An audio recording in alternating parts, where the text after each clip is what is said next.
Bom dia. Estamos nós aqui na manhã desse sábado. Como quem ainda está acordando, não sei como quem ainda está dormindo. Mas, enfim, dispostos, ou como diria Lacan, trabalhadoras decididos.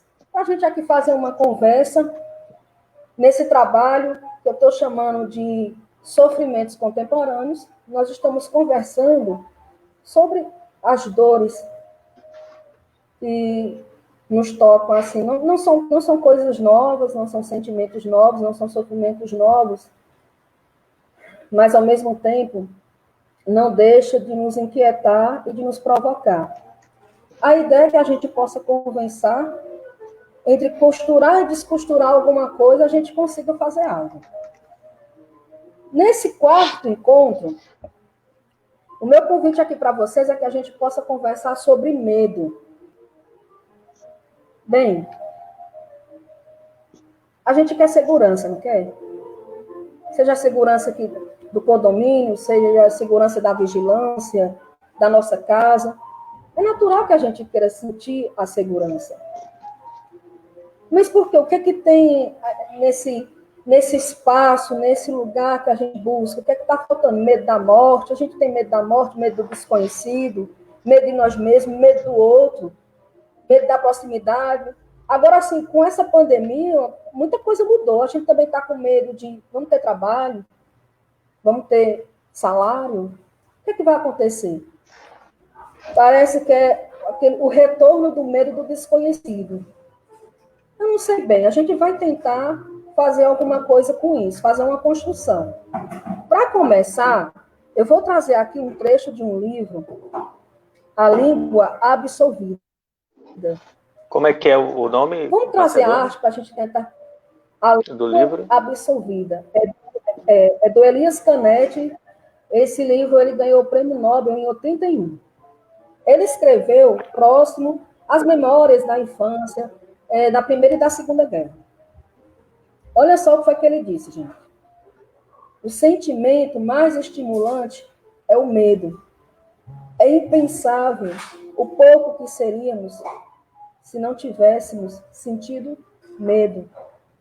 É peculiar ao homem a tendência de sempre se expor ao medo.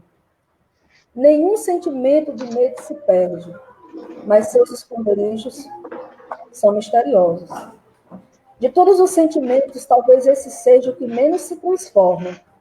Quando eu penso nos meus primeiros anos, eu reconheço, em primeiro lugar, os temores de uma riqueza inesgotável. Olha só essa parte, gente. Muitos deles só descubro agora. Outros jamais encontrarei.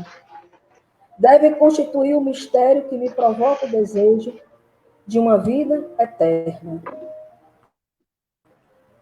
Olha só que curioso. O Elias é como se ele fizesse assim um tipo de reconhecimento que o medo ele tem uma função, não sei, uma utilidade, mas para ele serve até de uma provocação para um movimento na vida dele.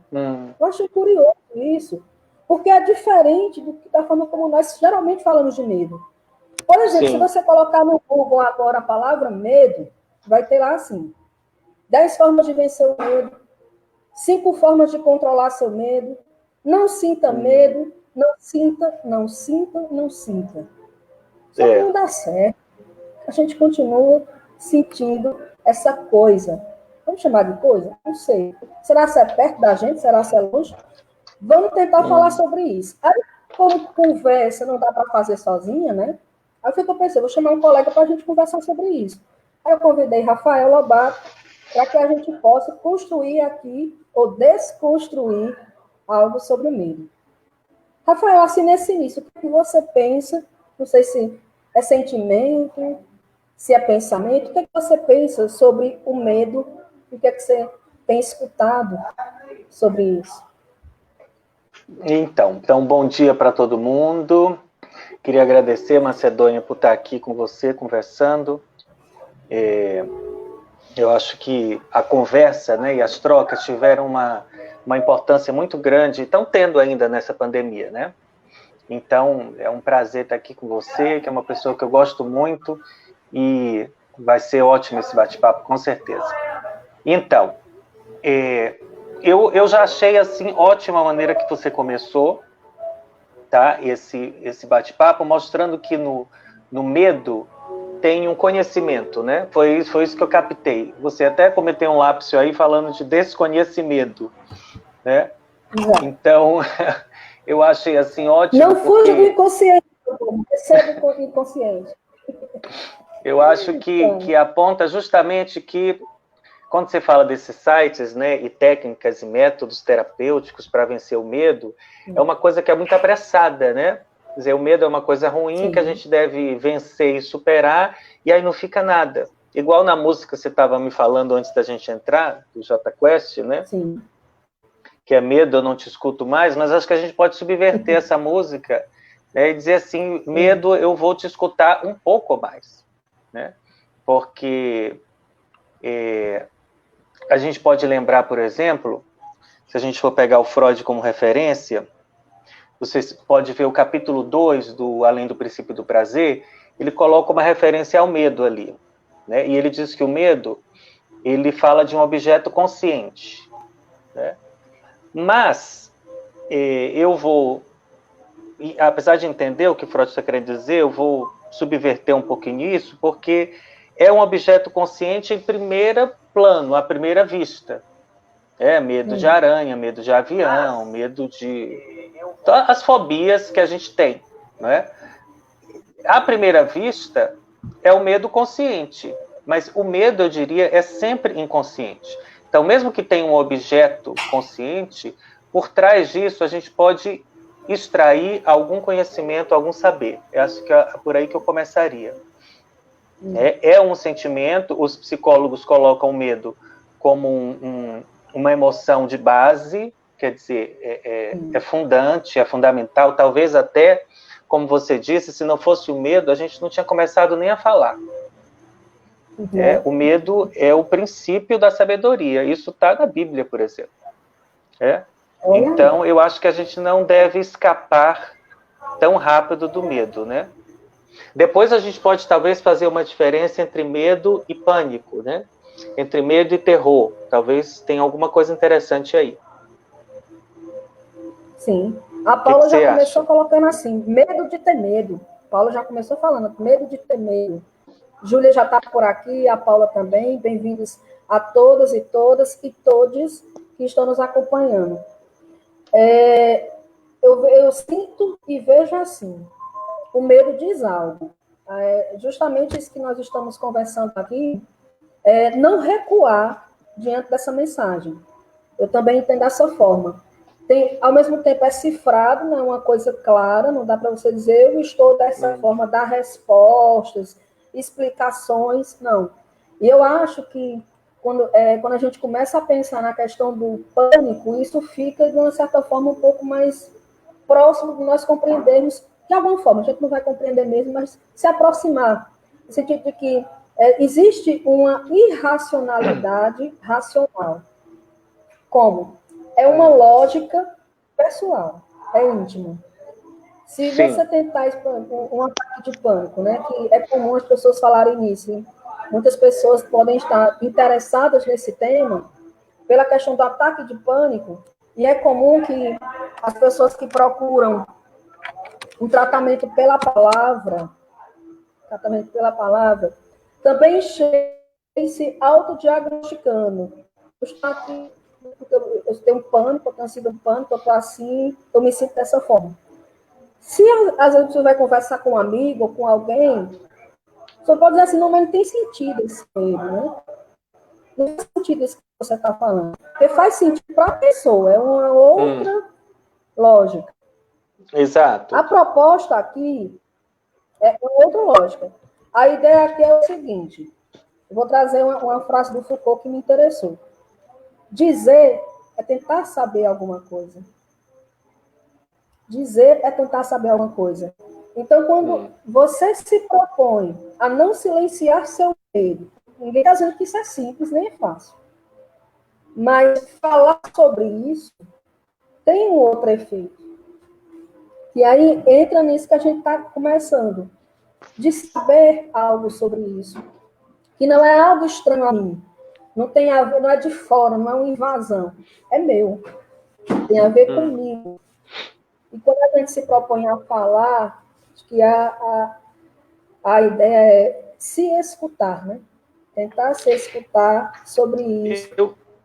Eu acho, Macedônia, é interessante que você coloca, porque eu acho que o objeto do medo, por exemplo, ele faz um enlace entre o que é íntimo e o que é coletivo, por exemplo. Você nunca escolhe assim um objeto. O objeto de medo que a gente escolhe, eu acho que ele sempre tem alguma coisa a ver com o coletivo, né? Então, por exemplo, quando as pessoas têm medo de animais, né? Medo de cobra, medo de aranha, ou medo de avião, ou medo de assalto, medo da violência, medo de um monte de coisa, isso sempre tem uma relação, digamos assim, consciente com questões do coletivo, do social. Não é? Mas, ao mesmo tempo, tem um enlace inconsciente com questões mais íntimas. Você está entendendo? Então, sempre há alguma coisa a explorar do ponto de vista íntimo também, isso diria respeito a nós, que praticamos a psicanálise, por exemplo, ou para psicólogos na clínica, mas há uma dimensão coletiva também que é importante atentar, que eu acho que na descrição, né, da conversa de hoje, você coloca bem essa dimensão social que eu talvez levaria um pouco para a discussão sobre o pânico e o terror, né, que é um pouco do que a gente está vivendo hoje, né? Eu não sei exatamente se o que a gente vive da pandemia tem muito a ver só com medo, acho que tem muito a ver com pânico e com terror. Porque a gente não estava preparado para isso, né? Foi uma coisa que aconteceu no susto. Então, isso Freud chama de terror, susto. Quer dizer, é um tipo de angústia, digamos assim, quer dizer, um tipo que a gente não estava preparado para isso. Então, isso irrompe assim, um pouco com os nossos costumes, com as nossas formas de lidar, né? Porque, se você for pensar também, Macedônia, o medo é uma coisa que ele compõe, assim, nossos hábitos diários, né? Então, se você tem medo de andar na rua, se você tem medo de ficar sem emprego, por exemplo, isso compõe uma série de hábitos da sua vida. Então, esse medo, ele faz parte, né, de algo que guia o seu comportamento. Então, de repente, você é assolado por um novo objeto desconhecido, isso é um terror, é um pânico, né? Então, só para jogar mais uns elementos aí, mas eu achei muito legal isso que você falou do íntimo, né? Sim. Porque me lembra o estranho familiar de Freud. Também muito me interessa, que ele toca em parte, né, que o medo seja isso, né? Desconhecimento. Olha, eu já falei, eu já trouxe um saber aí que só eu tenho essa palavra, é lá a língua, esse medo, não tem lugar nenhum. Desconhecimento. Sim, o desconhecido é estranho, né? Dá uma vontade de recuar. Não, isso não, depois, agora não. Porque eu não tenho controle sobre isso, eu não sei o que é que isso vai dar, ou se vai dar alguma coisa, ou se as consequências vão ser ruins para mim. Eu estava vendo ontem uma médica do Hospital das Clínicas falando que começou essa pandemia com muito medo. Ela utilizou essa frase: eu estava com muito medo porque eu não pude abraçar a minha família, mesmo morando na mesma casa, eu tive que ir para um lugar separado da minha família. Eu senti uma desconfiança do meu marido de me tocar. E eu escutando, dava para sentir ali naquelas palavras uma angústia. Ao mesmo tempo, né, que quem está na saúde tem uma obrigação de estar nessa linha de frente, também não tem condições e não tem estrutura. Então, nesse eu vou vendo assim, que o medo tem uma coisa aí da realidade da vida, do cotidiano, da sobrevivência. Se eu não tiver medo, eu não paro no sinal vermelho, eu não cumpro as leis. Então, tem algo aí no limite, né? Nós não estaremos aqui se a gente não tivesse tido um certo medo. Se a gente ficasse correndo na rua, a gente tinha sido atropelado. Enfim, tem que ter... Até mesmo, agora está me vindo o seguinte, quando a gente vai entrando na civilização, vou colocar assim, entre aspas, vou sair de uma certa vida instintual da infância e eu começo a entender, olhar para o mundo com limites e leis, eu aprendo que é medo. Eu aprendo que é medo. E tem essa questão da sobrevivência, mas também tem outra coisa que aí vai estar próximo ao saber, que é isso que a gente está falando. A Juliette está dizendo assim, desconhecido gera medo. Aí você imagina aí, Juliette, o medo que a gente tem da gente, né? Esse negócio desconhecido é eu sou. Esse negócio de eu sou só dá certo em currículo. Você põe lá, eu sou isso, eu tenho aquilo, né? E se for o ministro da Saúde, não tem nada daquilo. Mas, enfim, agora você sabe, Macedônia, que essa coisa do conhecido e desconhecido, você trouxe a questão do familiar, né? Do Freud, do infamiliar, do inquietante, né? Ou estranho, tem várias traduções, né? Desse texto do Freud, que eu acho que é de 1917, se alguém eu estiver enganado, alguém me corrija. É engraçado porque o que ele vai dizer é que esse estranho, ele causa um certo medo ou pavor, ou desconforto, não só porque ele é desconhecido, mas porque ele também é conhecido. Ele é um conhecido desconhecido. Você está entendendo? Quer dizer, é aquela situação em que você olha e diz assim, meu Deus, que coisa feia, que coisa estranha, mas ao mesmo tempo me é familiar. Você está entendendo? Então, quando a gente fala assim, eu tenho medo do que eu não conheço, é porque, na verdade, aquilo ali tem um componente inconsciente muito forte que faz com que você diga que não conhece, mas você já conheceu. Né? É quase que uma negação, né? Eu não conheço, né? Exatamente. Isso. É o eu não conheço, exatamente. É uma negativa, quer dizer, um mecanismo, uma forma de se aproximar do que você lhe causa medo e pavor. Mas não causaria tanto medo se não fosse, de alguma forma, familiar. Não sei se eu fui claro, né? Quer dizer, não causaria tanto medo se não lhe fosse, de algum modo, muito íntimo. Você está entendendo? Então, um medo de andar de avião, por exemplo, que muita gente tem, é uma coisa que está no campo social, parece ser óbvio, mas tem um fator íntimo, ou como Lacan diria, ístimo, né? Quer dizer, é uma intimidade que está fora, ou um fora que está dentro, que, bem, isso tem uma dimensão íntima conhecida aí também, senão não estaria causando tanto medo. Você está entendendo? Então, eu achei interessante isso que você trouxe aí do familiar em familiar. É provocador tudo isso. É provocador, eu acredito, justamente pelo fato de gerar uma identificação. E não é nada fácil se identificar com coisas que nos incomodam, né? Esse tipo de assunto não é... Você não vai ligar a Fátima Bernardes, vai que lá tem alguém... Sim, deixe sentir o medo. Não, você vai estar ouvindo alguém dizer, não sinta medo, né? Resolva o seu medo.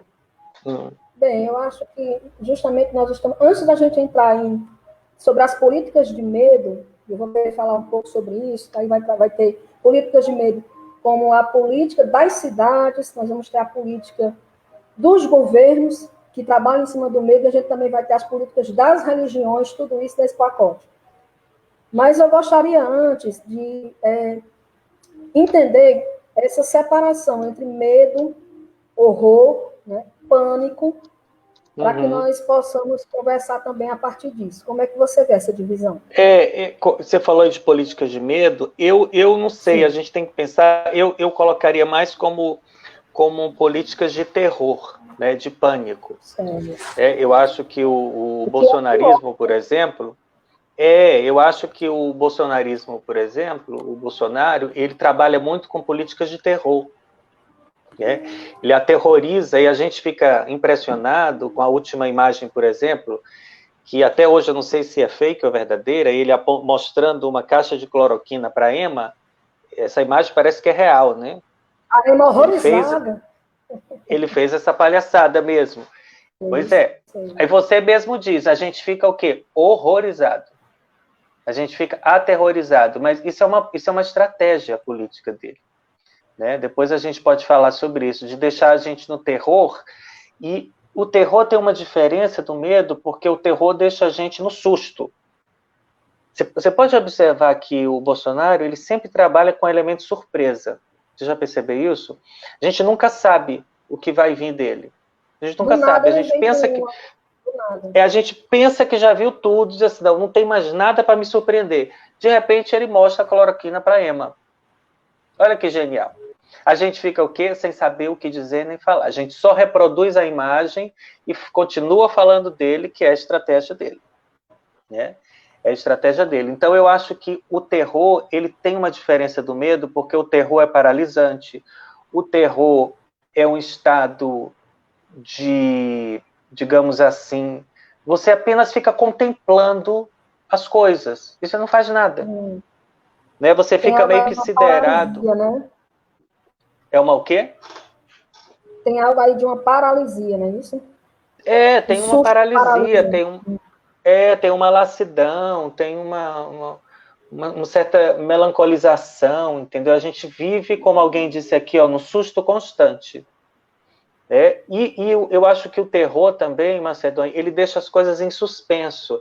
Ele deixa, por exemplo, os assuntos importantes na pauta política do país em suspenso. Não se fala, porque só se fala do Bolsonaro mostrando a cloroquina para a Ema. Isso não tem relevância nenhuma. A gente tem outras coisas importantes para discutir. Mas ele deixa o país em suspenso no terror. O medo, acho que é diferente. O medo, ele oferece um objeto, por exemplo. Né? E esse objeto, por mais que seu significado seja inconsciente, mas, como você mesma disse, falar e dizer sobre esse objeto produz coisas. Você está entendendo? Então, acho que o medo, ele ajuda a gente a localizar o assunto de interesse. Então, a gente tem medo de quê? Medo que o Bolsonaro se eleja em 2022. Pronto, eu tenho esse medo aí. Você deve ter também. Mas esse é um medo objetivo, a gente pode trabalhar a partir disso. O terror, não. O terror, a gente fica só mandando mensagem, o terror, a gente fica grudado na internet o dia inteiro, o terror, a gente lê 10 reportagens sobre o mesmo tema. Não é assim? A gente fica parado numa fixidez no assunto, não vai para lá nem para cá. Você está entendendo? Então, isso seria o terror. E qual foi o outro que você falou? Medo, terror e... Pânico. Eu acho que o pânico eu colocaria no terror. O Freud, quando eu fiz a referência ao Além do Princípio do Prazer, no capítulo 2, ele vai falar de terror ou susto, medo e angústia. São esses três. Angústia você já falou, né? Numa outra live, né? Então, ele coloca esse... Pode falar.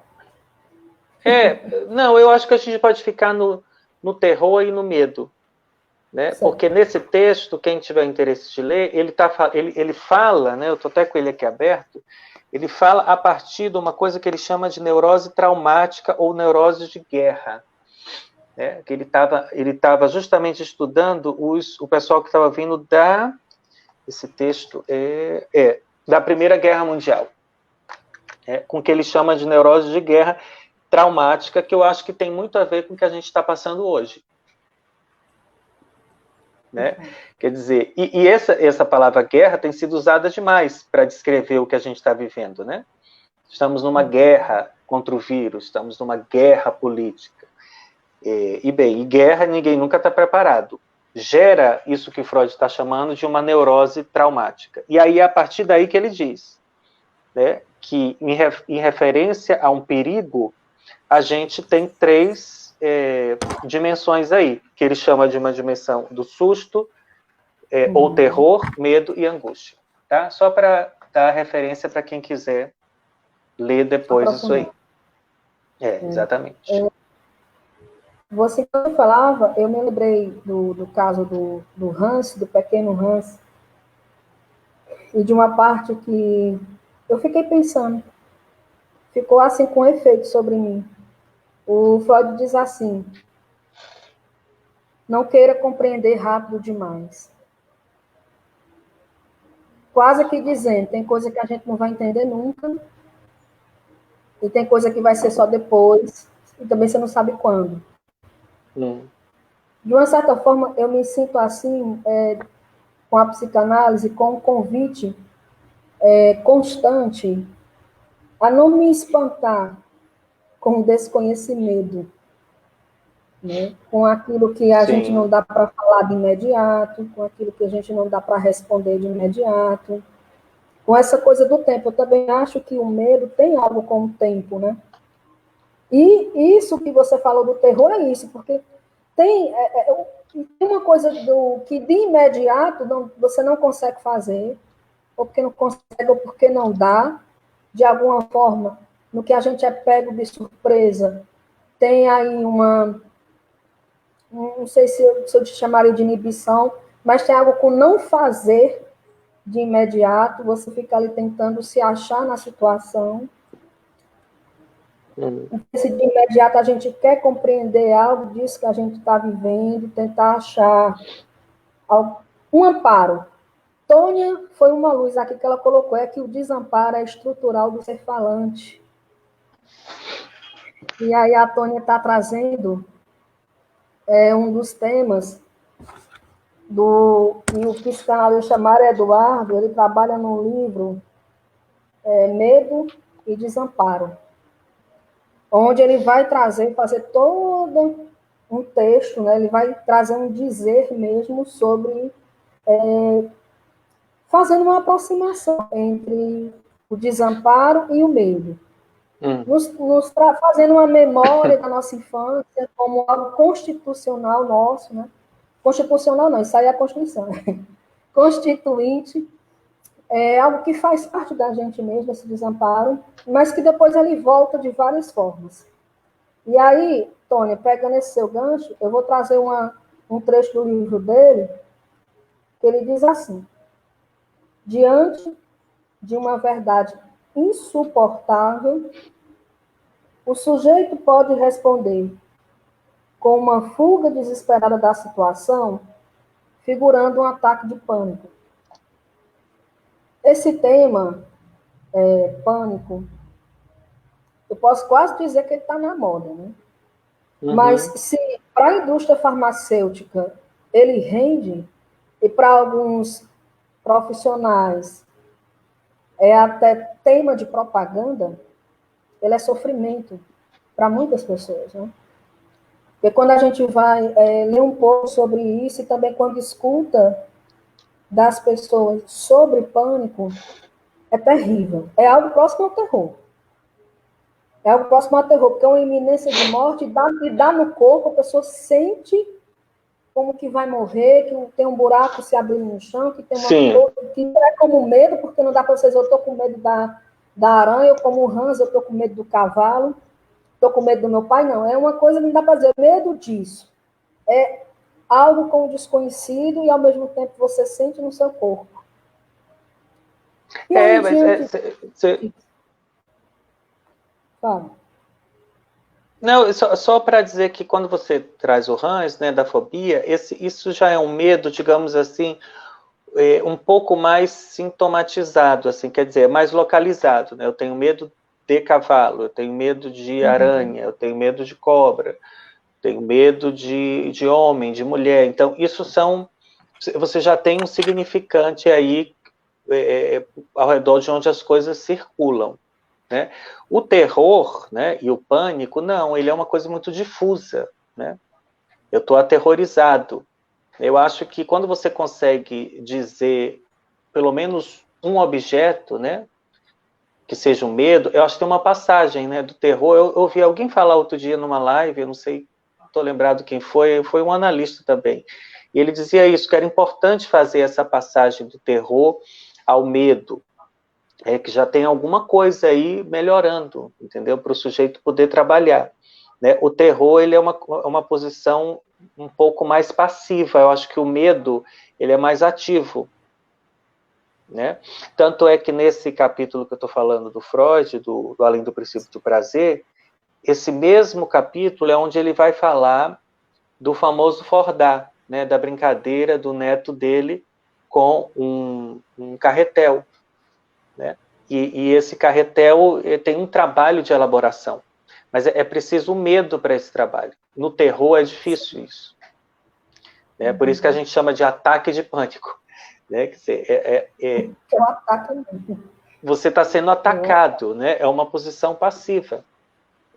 No medo, não, é uma posição mais ativa de elaboração. Agora, claro, é preciso, como diria Lacan, faz falta um analista nesse momento, né?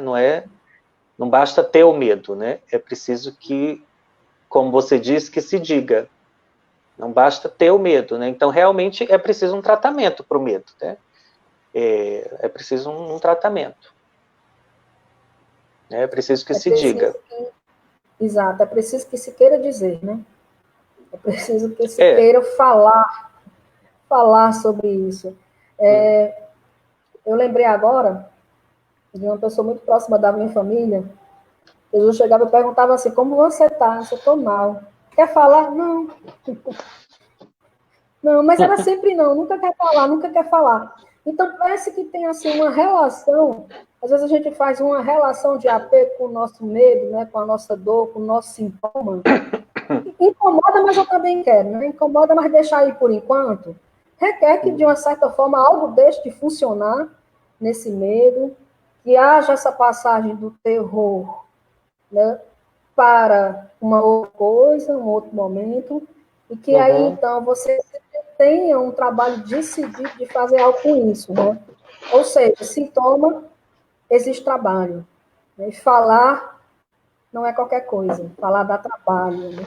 Exige esforço, exige muito esforço. Então, para quem está nos acompanhando aqui, que está fazendo um trabalho de fala, seja na análise ou na psicoterapia, está sacando que isso é extremamente difícil.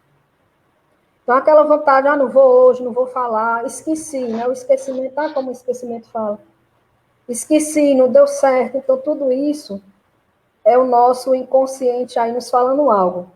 Você acha que, mais de 100 anos depois, né, que Freud escreveu a Interpretação dos Sonhos, quando ele chocou o mundo com o inconsciente, quando a gente descobriu, eita, não dá certo, não sou senhor na minha casa, não sou eu que mando em mim.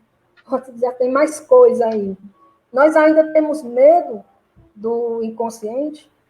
O inconsciente ainda choca, ainda escandaliza, ainda é um assunto que não se quer falar sobre ele. O que é que um analista tem a dizer sobre isso? É uma boa pergunta, né? Se mais de 100 anos depois de Freud, a gente ainda tem medo do inconsciente.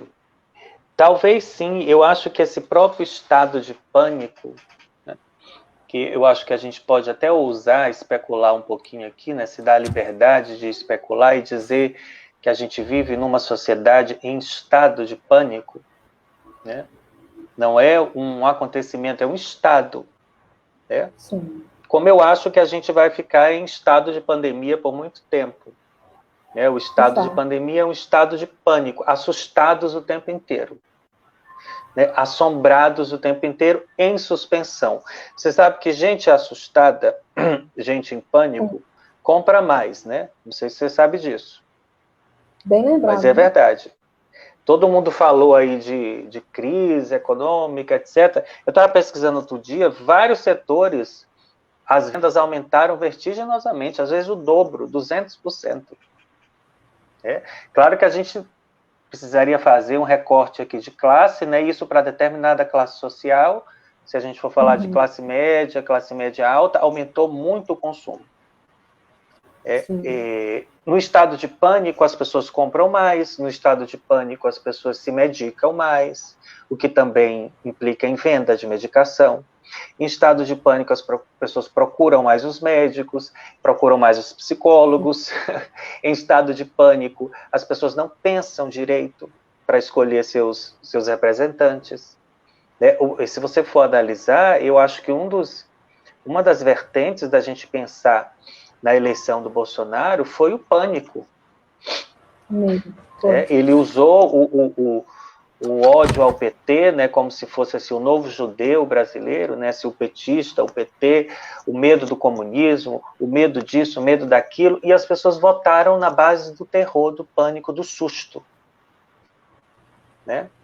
Então, eu acho que uma sociedade em pânico, Macedônia, ela é muito favorável para ser manipulada, por exemplo, para ser conduzida. Né? É muito interessante a metáfora que se faz, né, chamando os eleitores do Bolsonaro de gado, né, porque não sei se você sabe, mas o gado é um bicho assustado. O gado se assusta com tudo. Né? O gado é assustado. Né? Então, eu acho que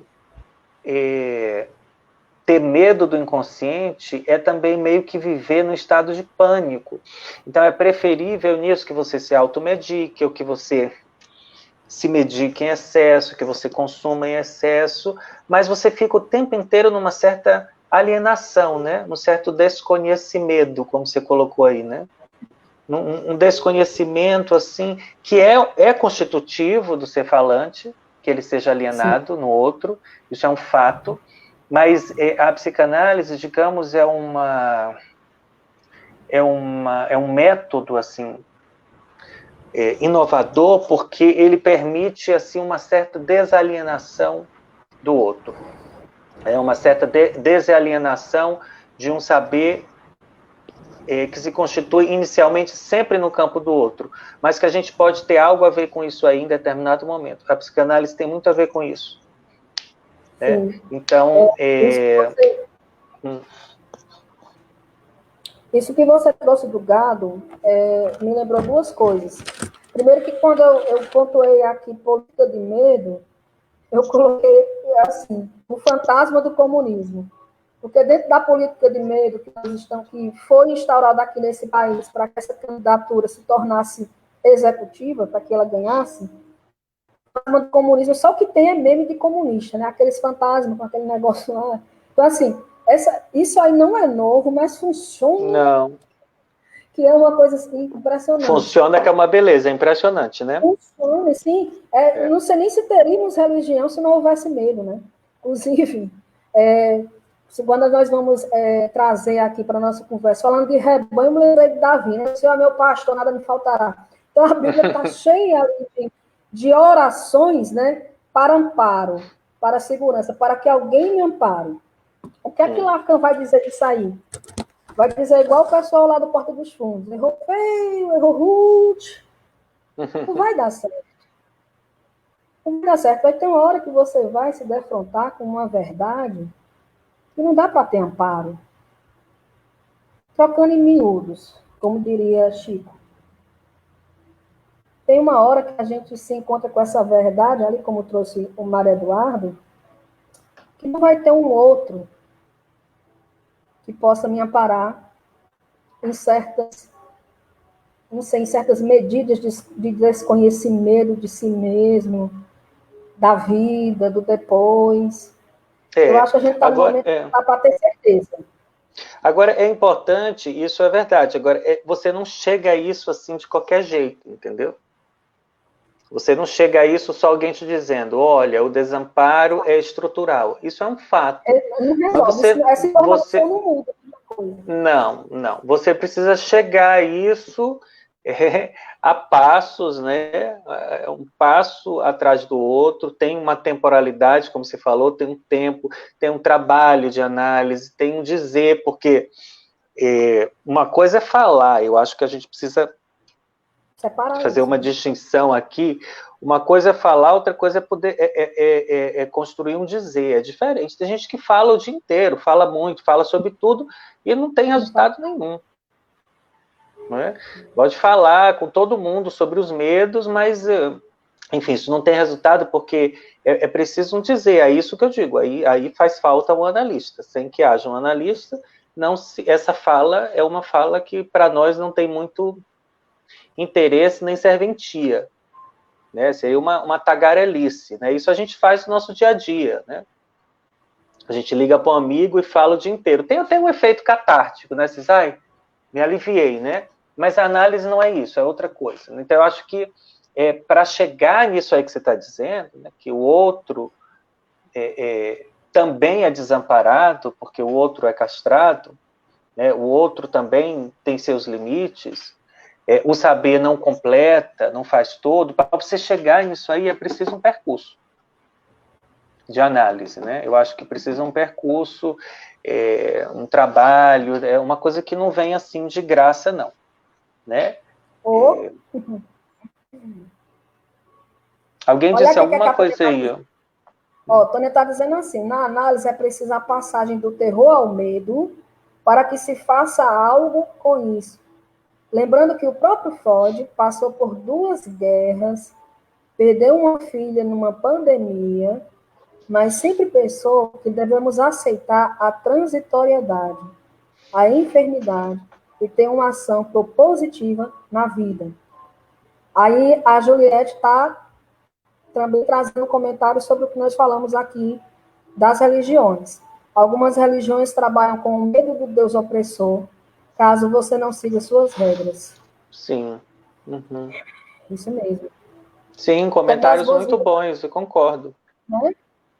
Quero dar as boas-vindas aqui ao Cristóvão, que está assistindo conosco, ao Marcos Telli, a Fernanda, sejam todos bem-vindos.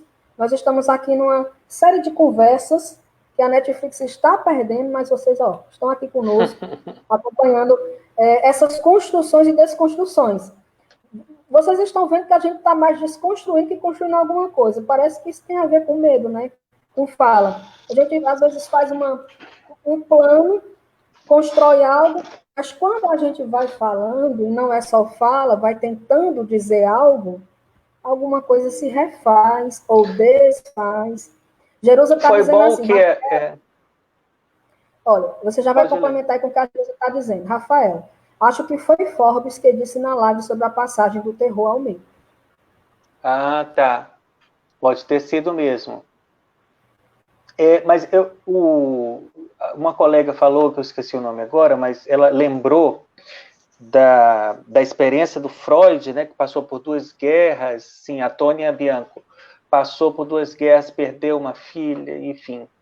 Isso é interessante trazer isso, porque eu acho que quando a gente está no terror, né, a gente sempre acha, que eu vi muito isso na pandemia, né, de que, enfim, ai meu Deus, por que isso está acontecendo com a gente? É o fim do mundo, é o apocalipse. Não, não é.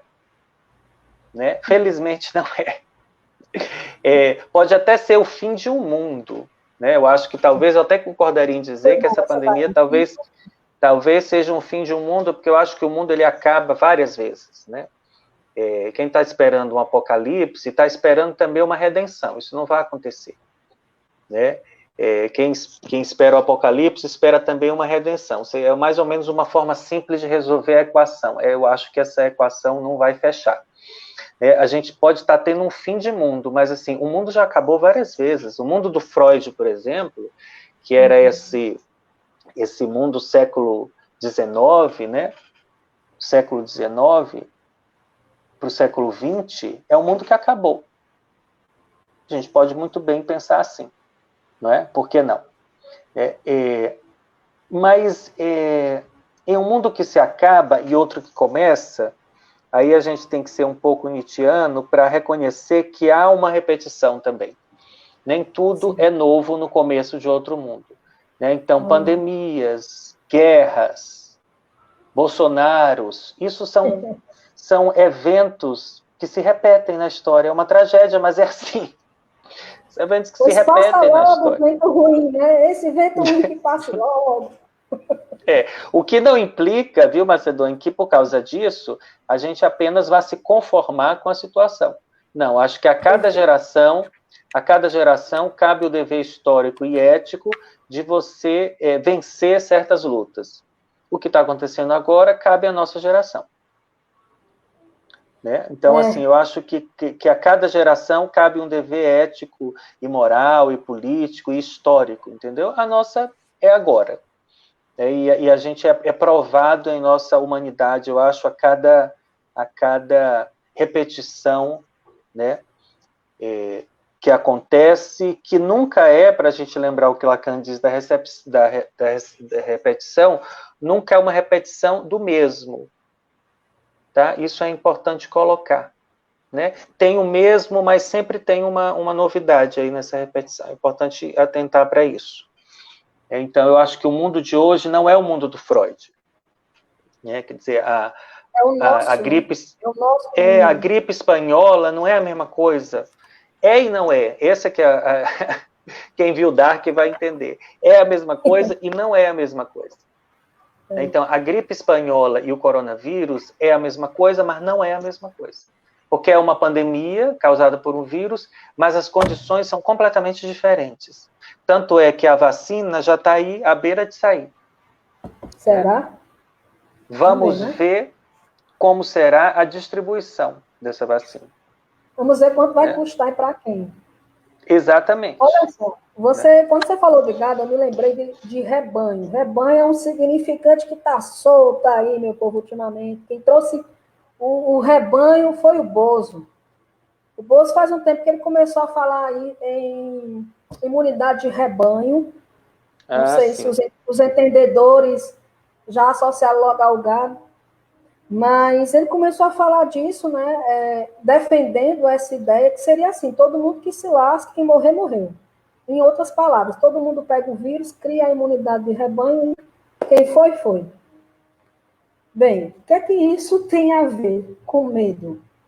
Bem, é porque essa questão do rebanho, do gado, tem uma coisa aí de uma alienação, tem uma coisa aí de um apagamento do sujeito, tem uma coisa aí do apagamento dessa decisão de trabalho. E o que foi que eu lembrei? Eu lembrei de um trecho do Spinoza, no trabalho que ele tem sobre a ética, que ele trata de medo e cidade. Acho que vocês vão gostar. Se numa cidade os cidadãos não tomam das armas, entre aspas, hein, porque estão aterrados de medo, não se pode dizer que aí exista paz, e sim mera ausência de guerra. Disse mais. A paz não é pura ausência de guerra, mas virtude originada da força da alma no respeito às leis. Uma cidade, a paz é efeito da inércia dos súditos, tangidos como rebanho, e feitos apenas para servir, merece antes o nome de solidão do que de cidade. Solidão, gostei. Solidão. Merece o nome de solidão do que de cidade. Minha gente, vocês já viram o povo mais sozinho do que aqueles que estavam na fila do shopping? Ô, povo, vocês já viram? Ali, para mim, é a cena da solidão de 2020. Não tinha nem sequer aquela distância mínima. E é porque tinha espaço. E não estava no sol, estava na sombra, a fila. Não tinha nem a distância de 1,5 metro. As pessoas estavam amarrotadas, uma em cima da outra, para entrar no shopping. Mas é para você ver, Macedônia, porque você falou em algum momento aí da racionalidade e irracionalidade. Eu acho que o medo, ele é racional, ele tem uma racionalidade. É racional ter medo de pegar o coronavírus. Você está entendendo? Sim. O terror tem uma irracionalidade. Quando você vê essa cena das pessoas, o cara abrindo o shopping, como teve lá em Blumenau, né? E botar uma bandinha para tocar e as pessoas entrarem, aquilo ali é de uma irracionalidade absurda.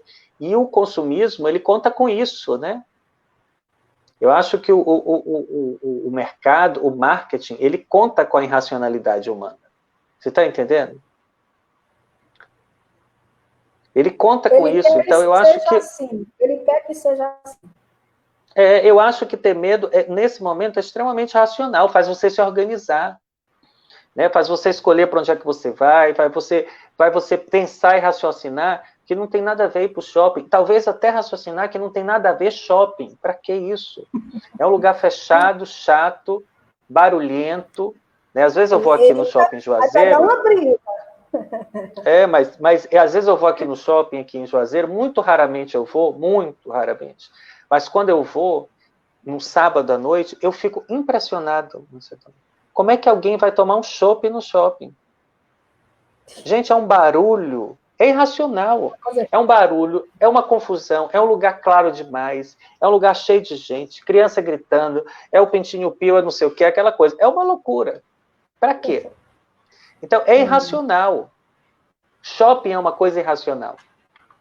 Por que não faz na praça, né? Enfim, são as questões aí do capitalismo para outra live. Pobre. Praça tem pobre. A praça é pública, tinha me esquecido, exatamente. A praça é do povo, né? É do povo. O shopping é de quem pode pagar. Pois é. Né? Inclusive, o shopping ele é um lugar, né, de muitas contradições, controvérsias, né? Já houveram cenas aí de pessoas barradas em porta de shopping porque estavam vestidas de uma certa forma, ou então porque ela estava vestida com a cor da pele, né? Porque assim, pele preta, eu não sei se vocês sabem, mas não dá para pintar de branco e sair na rua. Então tem gente que é barrada em É uma privatização do espaço. Exatamente. O shopping é uma privatização, é uma rua privada, né? Mas, infelizmente, né, muitas pessoas que a gente estaria chamando aqui de povo, né? Quer dizer, são camadas pobres da sociedade, essas, infelizmente, elas ainda acreditam que o shopping é um lugar de lazer, porque não tem só rico no shopping, tem pobre também. Né? Infelizmente, eles querem aquilo ali. Mas, claro, não tem praça, a praça é depauperada, enfim, tem uma série de questões. E veja só uma coisa, assim, para eu finalizar esse assunto de shopping. Shopping e medo está muito interligado. Tá? Por que o povo vai para o shopping? Porque a rua é perigosa. Por que a rua é perigosa? Para ter shopping. Você está entendendo? Por que não tem segurança pública? Por que as pessoas não pensam nos problemas estruturais da violência? Não precisa, é para ter shopping mesmo. É para que a rua fique vazia e você faça tudo dentro do shopping. Então, não é sem relação com o medo. Shopping é para esquecer certas coisas, né? É para não falar de certos assuntos e esquecer certas coisas. Olha, é um assunto assim que você vê que rende. Tem um outro ponto que eu vou trazer aqui. Tudo isso que a gente está falando, a gente pode falar de um esforço de uma simbolização, né? Tentar dizer algo sobre o medo, sobre o horror se der, sobre o terror se der, é um esforço para simbolizar, para colocar em palavras. A gente sabe que tudo isso que a gente está dizendo aqui, a gente só pode semi-dizer. Não dá para dizer tudo, ainda bem. Mas, se fosse assim, para eu tentar deixar algo dessa conversa, seria, né? Tentemos dizer além de falar.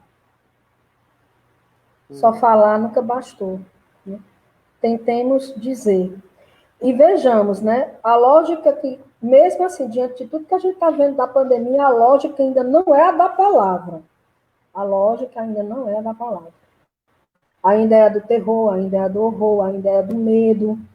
Inclusive, sim, né, o Bozo, ele ainda insiste nisso, isso funciona, é a mesma lógica do Trump.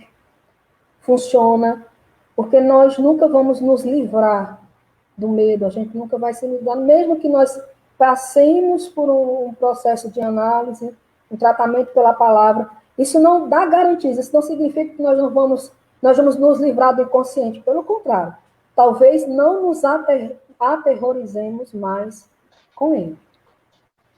Talvez. O dizer implica um trabalho, eu concordo com você, uma parada, né, um convite ao trabalho, uma conversa mais aprofundada, uma conversa mais embasada, né, não é só falar o que acha, falar o que leu, não. Implica um estudo, implica uma pesquisa, implica uma leitura mais apurada. Eu acho que esse dizer implica numa parada e um trabalho. Eu acho que a fala, né, interessante isso, porque há muita fala na internet, há muita fala, a fake news é feita de muita fala, muito áudio, muito, né, principalmente áudios, né, que são disparados pelos robôs da vida aí, o dizer dá um trabalho. Né? Às vezes o dizer é só uma frase, né? Mas às vezes vem de horas de trabalho, esse dizer. Né? Então, é isso mesmo. Horas Obrigado por ter me convidado, Macedônia. Gostei muito, parabéns pelo seu trabalho. Eu acho que está muito importante isso. Você vai estar por aqui várias vezes. A Tony está dizendo assim. Mas o problema é que, por outro lado, Bolsonaro insta as pessoas a não terem medo da pandemia, a enfrentarem um vírus que, segundo ele, está deixando as pessoas amedrontadas, presas em casas, e sua postura está tendo aprovação aumentada nos últimos dias. É verdade, mas vamos... Lembremos que as pessoas não são inocentes também, né? Eu acho que cada um é convocado a se responsabilizar por essa palhaçada aí, né? Ou seja, assumamos cada um o seu medo, né? Pois é. Vamos trabalhar, vamos trabalhar. Eu quero agradecer a Rafael por estar aqui nessa manhã de sábado. Dizem, né, que se espera alguma coisa no sábado à noite. Eu esperei da manhã e achei. Essa conversa. Então, espero que tenha valido a pena. Sim, eu vou encerrar aqui com... Antes, perguntando se você quer deixar aqui seus comentários finais, antes da gente acabar. Não, eu acho que eu já falei sobre o dizer, né? Eu acho que é isso. O dizer implica uma certa redução, né? Para quem está com muito medo e panicado, né? E aterrorizado com a pandemia, eu recomendaria, né? Um trabalho de redução, né? Reduzir as notícias, escolhe uma hora para ler a notícia, leia de forma mais aprofundada, não pega só a manchete, não assiste Jornal Nacional que não serve de nada, é só para aterrorizar. Né? Não olha as coisas do Bolsonaro, não compartilha o Bolsonaro, deixa esse homem entendeu? Deixa a estratégia dele para lá, vá ler um livro, se aprofundar em um assunto, eu acho que isso tem a ver com dizer, entendeu? Se aprofunda no assunto. Né? Então, se a questão é o medo de hoje, se aprofunde um pouco mais, vá ler o Freud que eu falei no Além do Princípio do Prazer, eu acho que essas coisas tiram a gente um pouco da tagarelice, do pânico, e lança a gente num trabalho mais produtivo, né? Porque o que a política do terror quer é que a gente fique o tempo inteiro alarmado, né? A gente fica esperando qual é a próxima do Bolsonaro. Deixa esse homem para lá, que isso aí vai demorar muito ainda. A gente tem uma longa estrada pela frente ainda. Trazendo praticamente o milionário José Rico, nessa longa estrada da vida. Isso aí ele disse a verdade. Exatamente. Olha, é longa. É longa. Ó. Tem um texto da Maria Rita Kel, só um minutinho. Tem um texto da Maria Rita Kel que é elogio ao medo. Vocês vão gostar. Ela escreveu em 2007. 2007, mas vocês vão ver como o negócio está atual. Parece que ela escreveu hoje. Para finalizar, Carlos Drummond de Andrade. Em verdade, temos medo. Nascemos escuro. As existências são poucas. Carteiro, ditador, soldado, nosso destino incompleto.